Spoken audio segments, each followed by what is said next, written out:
Hi gorgeous beings, and welcome to your Twin Flame weekly message for this week. I'm going to do 3 cards for Twin Flames. I'm back on the Twin Flame. It's so intense. The story that I'm going to be sharing and a lot about. I've been downloading a huge amount of information over the past, let's say 5-6 days. I'm not sure, it's been a little while, mostly the past 4 days since the Lionsgate. Thank you for everybody that joined me on my Lionsgate live session. That was a very, very important piece of information that I was sharing about the twin flame connection, or love connections, just love relationship, and that was what has triggered a lot of this new stuff. So thank you for being part of that. 3 cards for this week. Let's go. Oh, I feel like I want to do this. I often do this. I feel like I want to do this. Oh, do you see that card just jump? I think that's going to be the first card. 1. Next card, which card's going to make an appearance? This one is going to make an appearance. Let's give these a bit of a wishy-washy round. Oh, it's all fun. This one. Good. 3 cards. And then bottom of the deck. I'm going to do the bottom of the deck. I wasn't sure if I was going to, and I am. The bottom of the deck is, the 3 of Cups. That's in my full masculine feminine weekly reading that I just recorded.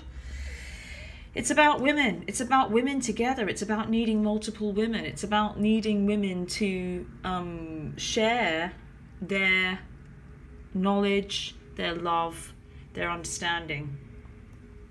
And it's a very strong message to share communication from the heart. Those 3 cups, 3 women together, sharing, communicating. Look at this beautiful abundant harvest on the floor there with them. Just drawn to this little Pamela Coleman Smith. We want to say thank you to her for these images. And number 3, yep, 3. There's 3 of you, 3 women that are important. And it's not just 3, it's multiple women. It could be more than 3. It's just a very important aspect of the message for this week. Right. And now we're going to have a crystal each. Number 1. Oh, it's upside down. I think they're all going to be upside down. I think I did them upside down. Another one. This is also in the week. So these messages are also obviously strong. So this is all about, this is so interesting because it feels like it's in a bit of a past position here. But this card is all about looking into the future. Oh, this is interesting. This is about using what we have, the knowledge we found from the past, to go into the future. But it also feels like it's saying, it might feel as though we're going backwards. We're looking to the past. But the message is, by looking to the past, that's how we create the future. It's not the 7 of Pentacles. It's just about kind of being where you are and acknowledging what's happened. It's kind of like a bit of a time jump into those past experiences in order to clarify what we want to create in the future. Very important. So it might feel as though you're going back to how things were, or experiences you've had together, or how it was 5 years ago, how it was 1 year ago, how it was, I have people, something, I can't remember who I got an email from this week, and they were saying, all these years. I do remember who it was now. And I was like, what's it been, 3 years? It's like, try people that have been like this for 20 years, 25 years. It's like, people think, when's it gonna end? And I do get that time becomes so long when you're present. But yeah, It's this kind of looking back to the past in order to create the future. Second card we've got, oh, upside down again. I don't read reversals, but also these aren't reversed. They just, all the cards are upside down. So. Eight of Cups, interesting, right in the middle. And look, okay, so these crystals seem to be, this is rose quartz, but it's a Madagascan. You can see this is a different color to this one. It's a Madagascan deep rose quartz. I don't know, it's for me, it kind of feels a bit ruby-ish as well. For me, because it's that darker colour, it's got a bit of a ruby quality to it. I mean, I just made that up. I'm not saying that's to me. That's not what there's not ruby in that stone that I know of, but there may be. So this is about deeper love. So this is a crystal tarot reading, which I've never done before, but just happened. So this is about, this wrist is congruent with this. So deeper love is about honoring and looking back to the past in order to create the future. So it's learning from it, not judging it. And I feel like we're able to have this perspective. It's giving us, it's clarifying what's going to happen in the future by looking back at the past with a different perspective. Then this is about truth. Lapis lazuli is about truth and layers as well. Look at these layers in here. It's about peeling back the layers of the onion to our true self. It's also about adventuring out, a bit of a pilgrimage, going on a pilgrimage out, and the moon there, the truth, the illumination. Sometimes it's a little bit difficult. We go on the journey to reveal things about ourselves. Life is about revealing ourselves in the world, traveling, moving. The mountain seems relevant. Height, mountains, height, very important. They're important to me. Eight of Cups, always remember though, everything you need you already have, but you may need to go on the journey in order to realize it. But it's everything what is behind the figure are the 8 cups. If the figure believes that it needs another cup to fulfill itself, it's not true. The experience of lack is an illusion, but that doesn't mean we shouldn't act upon it in order to explore. Third card, lighter love. Ooh, the world. This keeps coming up. We're in a new world, post-eclipse season, coming towards, closing it up. It was all about expanding into this new world and completion, wholeness. It's the lighter aspect of love. The message really strongly is that it's a new world that we have here.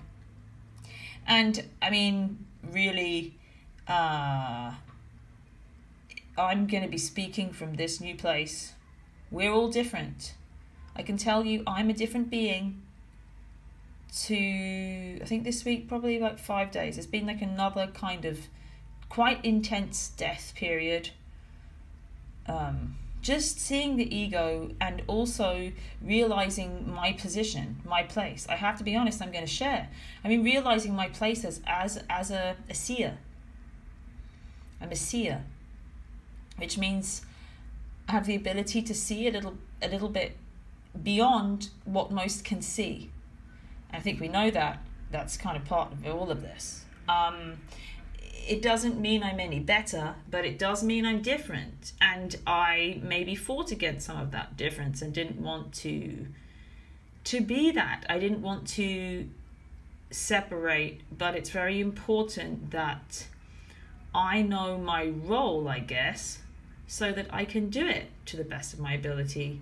And I feel like this is what this is about. It's a new world, and it's also saying, who am I? It's about freedom. It's about being oneself, being naked. This is about finding one's truth, going to find one's truth, being really real.